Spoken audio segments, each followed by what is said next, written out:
Wale ambao ni mara yao ya kwanza kushiriki hiki kipindi, ni kwamba Gospel Discussion ni kipindi ambacho tuko nacho tulokianzisha kwa sababu ya hizi nyimbo za Injili.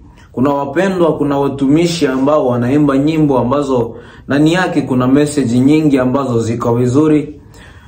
Ndani yake kuna ujumbe ambao ni mkubwa sana wa kuonya, wa kukemea, wa kufundisha. Lakini wengi hawajali na ujumbe ambao uko kwenye hizo nyimbo. Ndio kwa maana tukaona kwamba wacha tu tunaongelea haya maujumbe ya hao watu wa Mungu. Basi leo tuko na wimbo ambao unasema tumefunzwa mengi.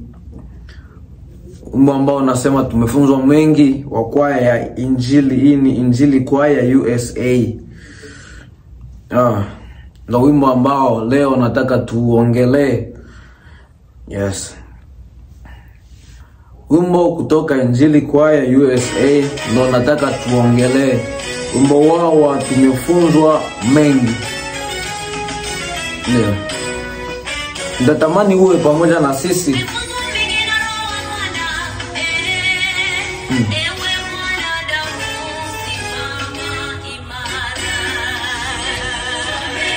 Tumefunzwa mengi na Roho wa Bwana, ewe mwanadamu simama imara. Nadhani haya maneno si mara yako ya kwanza kuyasikia haya. Ya kwamba tumefunzwa mengi na Roho wa Bwana, mwanadamu ufanye nini? Usimame kama vile Mungu anavyopenda. Ni kwamba ni mambo mengi tunayopitia katika maisha, aswa ya maisha ya Ukristo. Tushapitia mengi, tushafundishwa mengi. Kuna wale wanaomuelewa Mungu, wanaoelewa mambo ya Roho. Mungu ni Mungu wa watu wote. Mungu ni Mungu anafundisha.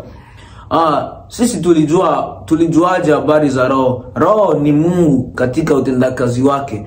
Roho ni nguvu za Mungu ambazo ziko dhahiri. Huyo ndo Roho. Tunapoongelea Roho Mtakatifu, tunamuongelea Mungu ambaye ni mzima. Alitambulishwa kwetu na Yesu Kristo. Kitendo cha yeye kutambulishwa, alitambulishwa kama kiongozi, alitambulishwa kama msaidizi, alitambulishwa kama mwalimu, mwimbaji akaimbaje.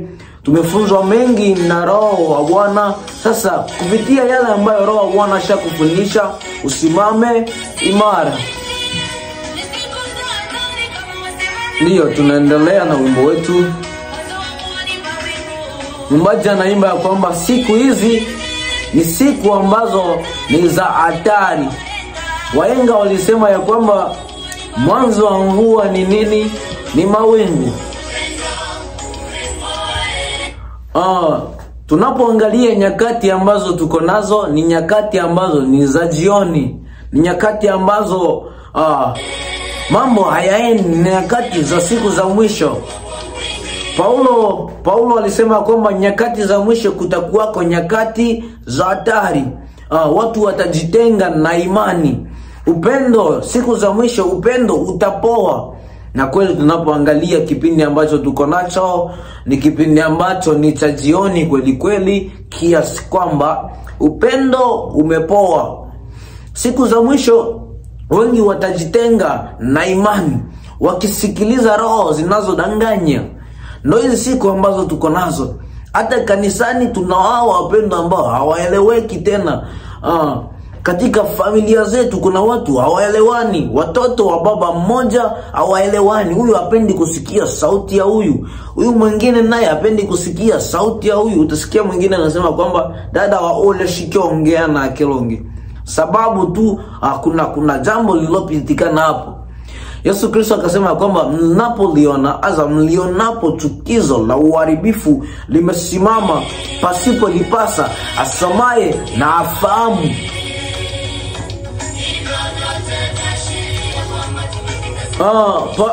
Yesu Kristo alitoa mfano wa mti. Tunajuaje kama mti uko vibaya? Tumejuaje kama mti umeanza kukauka? Ni tunaangalia dalili za majani. Wahenga nao wakasema ya kwamba mwanzo wa mvua ni nini? Ni mawingu. Kwa hiyo kuna dalili ambazo zitakuja kwanza. Alafu hichi kipindi cha siku za mwisho, dalili ziko wazi. Watu watapenda pesa sana, upendo utapoa. Watu wengine wanauana kwa sababu ya pesa, upendo utapoa. Kutakuwako watu wasiopenda wakwao, wasiotaka suluhu. Yaani hapendi kutengeneza mambo hapendi mambo yawe vizuri kabisa. Hizo ni dalili za siku za mwisho. Kwa hiyo sasa tufanye nini? Tufanye nini? Nilionapo chukizo la uharibifu limesimama pasipo lipasa, kitu cha kwanza, anayesoma na aelewe. Watu wengi hawajaelewa nyakati ambazo tuko nazo. Dalili zinaonyesha kwamba ni siku za mwisho. Ndo dalili zinaonyesha. Tunajuaje mvua inataka kunyesha? Kupitia mawingu. Kwa hiyo na sisi tunajuaje kwamba tushakuwa kwenye siku za mwisho? Ni kwa sababu ya dalili. Maandiko yanatuambia kwamba siku za mwisho kutakuwako nyakati za hatari. Zile dalili za nyakati za hatari tushaanza ziona. Upendo wa wengi utapoa. Mimi nakwambia walokuwa marafiki kipindi cha hapo nyuma sio marafiki tena. Walokuwa wakielewana sana hawaelewani mara tena. Kanisa na kanisa hawaelewani. Watumishi na watumishi hawaelewani. Wachezaji wa timu mbili hawaelewani. Wachezaji waliokuwa wanacheza mpira pamoja hawaelewani. Waimbaji hawaelewani. Ni nini? Siku za mwisho. Upendo utafanya nini? Upendo utapoa. Oh yes. Yote ni ishara ya kuonyesha siku ambazo tuko nazo, ya kwamba ni siku ambazo hazieleweki. Sikilize mwimbaji anatuambia nini.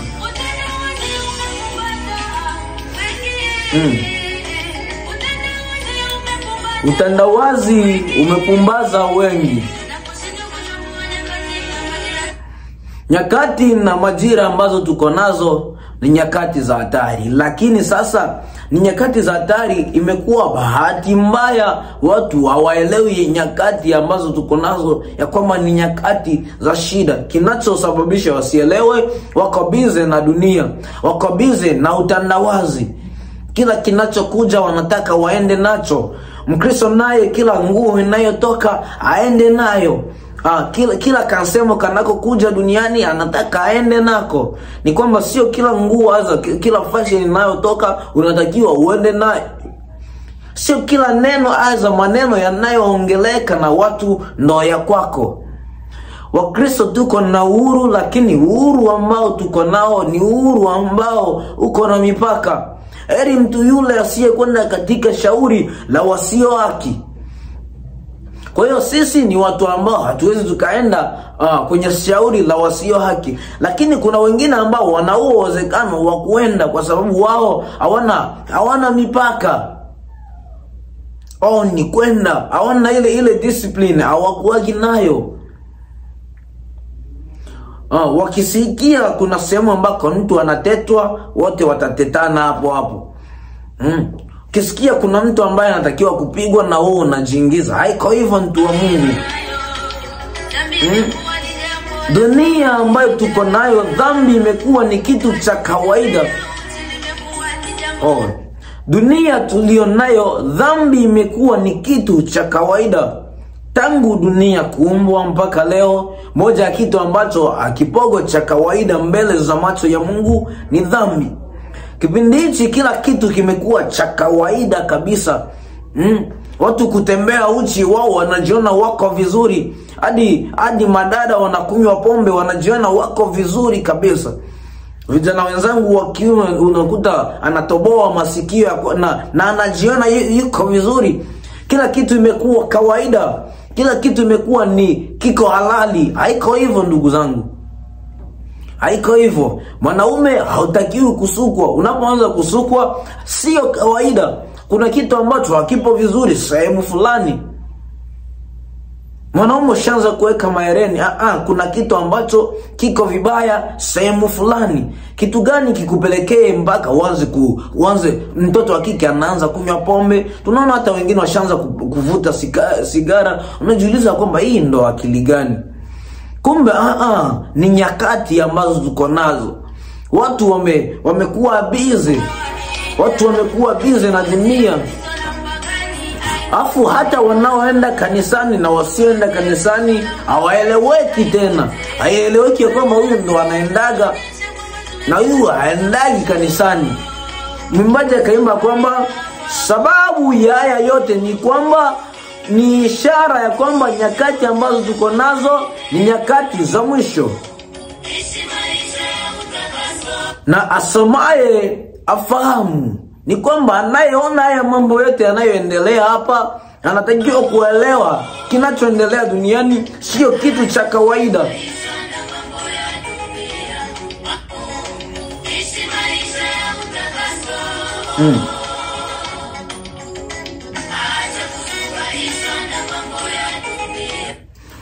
Ishi maisha ya kuwa umetakata. Mwimbaji anaimba hapa kwamba ishi maisha ya utakaso, wacha kuzubaishwa na yanayoendelea duniani.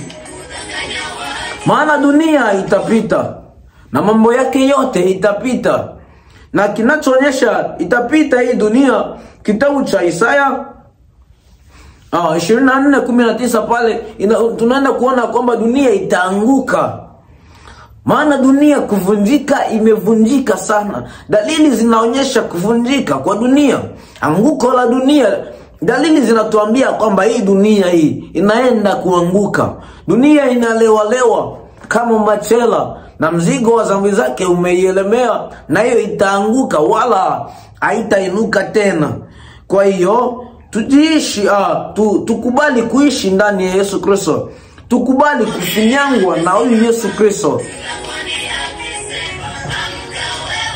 Sasa napenda neno alilosema kwamba mhubiri anasema ya kwamba amka.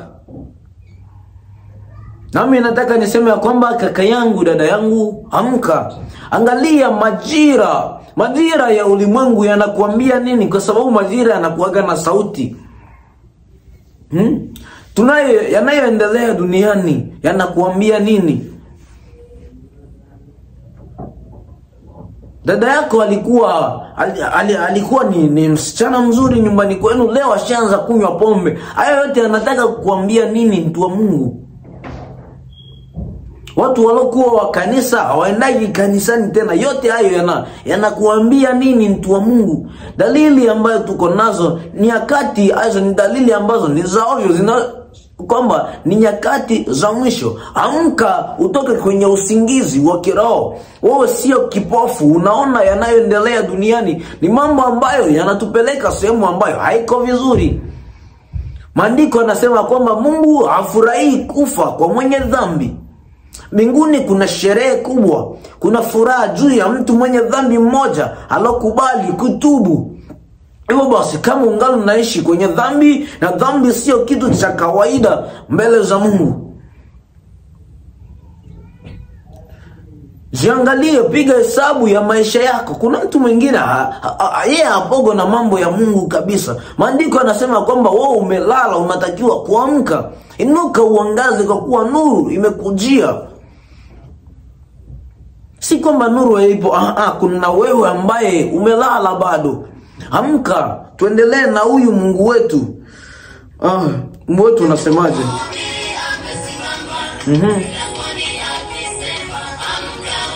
Amka wewe unayesinzia. Ndio. Amka wewe unayesinzia, ufufuke kwenye katikati ya wafu, na Kristo atakuangaza.